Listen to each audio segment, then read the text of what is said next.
Hello friends, मैं हूं आपका अपना दोस्त गौरव और आज की वीडियो लेकर के आया हूं वीआरबी सिस्टम के ऊपर। जो हम इंडस्ट्री में एसी यूज करते हैं, दो टाइप के एसी यूज करते हैं इंडस्ट्री में। एक वीआरबी सिस्टम यूज करते हैं और दूसरा हम चिलर प्लांट यूज करते हैं। चिलर प्लांट हमें दो टाइप का देखने को मिलता है, एक एयर कूल्ड चिलर और दूसरा वाटर कूल्ड चिलर। इसके बारे में हम आने वाली वीडियो में बात करेंगे। आज की वीडियो में हम बात कर रहे हैं बीआरबी सिस्टम की। बीआरबी का मतलब होता है वेरिएबल रेफ्रिजरेंट वॉल्यूम, जिसकी शुरुआत दोस्तों डाइकिन कंपनी ने की थी 1982 में। जापान में अपना पहला वीआरबी सिस्टम लॉन्च किया था। डाइकिन के बाद दोस्तों जो दूसरी अदर कंपनी थी उन्होंने इसको वीआरएफ के नाम से लॉन्च किया। तो आपको कंफ्यूज नहीं होना है, वीआरबी और वीआरएफ एक ही बात है, जिनकी कैपेसिटी एचपी में होती है। दोस्तों वर्ल्ड में सबसे पहली बार जो एसी का आविष्कार हुआ था वो 17 जुलाई 1902 में हुआ था। ये अमेरिका के शहर न्यूयॉर्क में हुआ था और इस आविष्कार को किया था विल्स हेवनर कैरियर के द्वारा। और आपकी जानकारी के लिए एक बात और बता दूं, इसी न्यूयॉर्क शहर में एडिसन ने बल्ब का आविष्कार किया था 1878 से लेकर के 1880 के बीच में। और इसी न्यूयॉर्क शहर में वर्ल्ड का सबसे पहली बार डीसी लाइन ट्रांसमिट की गई 2 kb की 1884 में। इसके लिए मैंने एक डिटेल में वीडियो बनाया है, ऊपर आई बटन में लिंक दे दूंगा, जिसको जाकर के आप देख सकते हैं। दोस्तों विल्स कैरियर को एक अवार्ड मिला था 1934 में, ASME नाम से एक अवार्ड है जो इंजीनियरिंग अचीवमेंट का दुनिया का सबसे बड़ा अवार्ड है। अब दोस्तों बात कर लेते हैं हम अपने बीआरबी सिस्टम की कि बीआरबी सिस्टम काम कैसे करता है। दोस्तों बीआरबी सिस्टम लगाने का सबसे बड़ा बेनिफिट तो ये है कि मान लीजिए हमारे 20 रूम हैं और 20 रूम के लिए हमने 20 एसी लगाए हैं, तो हर किसी का आउटडोर अलग होगा और हमें हर किसी का सर्विस करना पड़ेगा। तो जो सर्विस मेंटेनेंस है वो बहुत लंबा प्रोसेस हो जाएगा। इसलिए हम एक वीआरबी आउटडोर लगा देते हैं अपने टेरेस पे या खुली जगह में। और दोस्तों हम इस बीआरबी से 60 से ज़्यादा इंडोर यूनिट कनेक्ट कर सकते हैं, वो भी डिफरेंट कैपेसिटी के और डिफरेंट मॉडल। जैसे हमें एक रूम में चाहिए 0.5 टन का एसी, दूसरे रूम में हमें 1 टन का एसी चाहिए, तीसरे रूम में 2 टन का एसी चाहिए। ऐसे करके हम डिफरेंट कैपेसिटी के एसी लगा सकते हैं और इनके डिफरेंट मॉडल भी लगा सकते हैं। जैसे हमें एक फ्लोर माउंट चाहिए, एक कैसेट एसी चाहिए, एक स्प्लिट एसी चाहिए। ऐसे करके हम डिफरेंट मॉडल भी लगा सकते हैं। ये एक सबसे बड़ा बेनिफिट है। दोस्तों बीएफडी में हम 2 कंप्रेसर यूज करते हैं जो बेसिकली स्क्रॉल कंप्रेसर होते हैं, और इसमें एक नॉर्मल कंप्रेसर होता है और दूसरा इन्वर्टर कंप्रेसर होता है, जिसको बीएफडी से कंट्रोल करते हैं।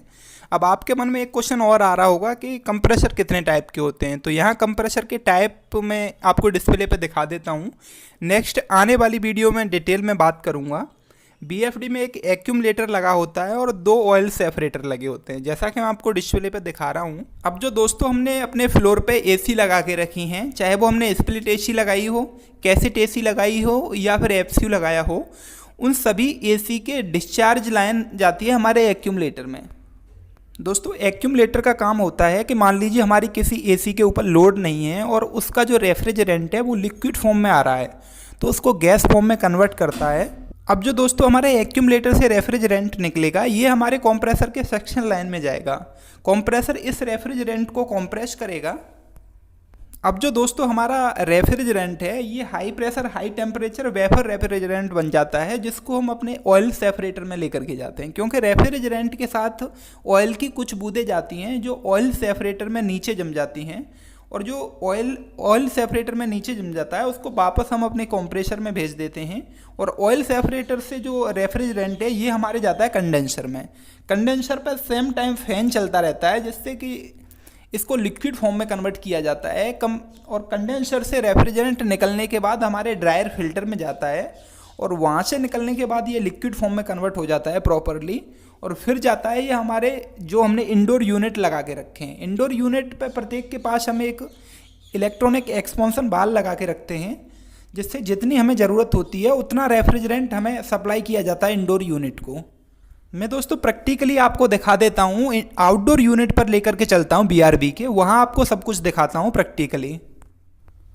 दोस्तों ये बीआरबी सिस्टम का आउटडोर यूनिट है, और जो आप देख रहे हैं ये फिन्स हैं इसकी, और मैं इसको अंदर से दिखाता हूँ आपको कम्प्लीटली।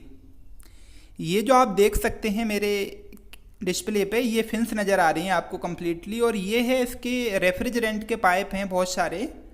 और जो हमारा कंप्रेसर से रेफ्रिजरेंट जाता है वो जाता है हमारे ऑयल सेपरेटर में। ये जो नीचे लगे हुए हैं ये ऑयल सेपरेटर हैं, यहाँ से जो रेफ्रिजरेंट है ऐसे करके ये एक्सपेंशन बॉल लगे हैं छोटे छोटे से, कंडेंसर के कॉइल में जाता है। कंडेंसर में होते हुए ये रेफ्रिजरेंट जाता है हमारे ड्रायर फिल्टर में। और यहाँ ये आप देख रहे हैं ये एक्यूमुलेटर है, यहाँ आप लिखा भी देख सकते हैं एक्यूमुलेटर, इसके ऊपर लिखा भी है। और ये दोस्तों कंप्रेसर है। यहाँ कंप्रेसर को मैं आपको खोल करके दिखाता हूँ। ये कंप्रेसर के ऊपर आप देख सकते हैं हीटर लगा हुआ है। इसका काम होता है कि जो इसके अंदर ऑयल होता है उसको गर्म रखता है। जब ऑयल हल्का होगा तो रेफ्रिजरेंट के साथ मिलेगा नहीं। दोस्तों ये BRB सिस्टम का मदरबोर्ड है। हमारे इंडोर यूनिट से कमांड पहले यहाँ मदरबोर्ड में आती है, फिर मदरबोर्ड एक्सपेंशन बॉल को कमांड भेजता है। ये कॉन्टैक्टर लगा हुआ है कंप्रेसर को चलाने के लिए। और उम्मीद करता हूँ ये वीडियो आपको पसंद आई होगी। अगर कोई डाउट है तो नीचे कमेंट बॉक्स में कमेंट करिएगा। दोस्तों अगली वीडियो में हम इसके डिसएडवांटेज समझेंगे, इसका प्रैक्टिकली वर्किंग समझेंगे, कौन कौन से इसमें फॉल्ट आते हैं, फॉल्ट के अगेंस्ट हम क्या क्या डिसीजन लेते हैं, वो हम सब अगले पार्ट 2 में बात करेंगे। आज के लिए बस इतना ही।